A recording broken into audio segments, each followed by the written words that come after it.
Welcome back to our channel. Today, we're diving into a handy new feature in Gmail that makes it easier than ever to access your important messages. If you've ever starred an email and wished you could find it quickly, this update is just for you. Let's get started on how to view starred messages in Gmail on your PC. First, open your web browser and go to gmail.com. Log into your account if you're not already signed in. Once you're in your inbox, you're ready to move on to the next step. Next, look for the gear icon located in the top right corner of the Gmail interface. This icon represents the Settings menu. Clicking on this will reveal a drop-down menu with several options. Take a moment to familiarize yourself with these settings, as they can enhance your email experience. Now, let's scroll down through the options. You're looking for Starred First.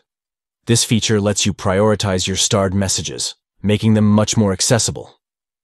Once you find this option, simply click on it. And there you have it. Your starred messages will now appear at the top of your inbox, allowing you to quickly access all the important emails you've marked.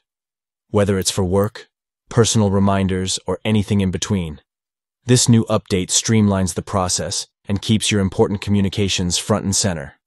Don't forget to check out this feature the next time you log into Gmail and keep your workflow efficient. If you found this tutorial helpful, give us a thumbs up and subscribe for more tips and tricks on getting the most out of your Gmail experience. Thanks for watching and happy emailing.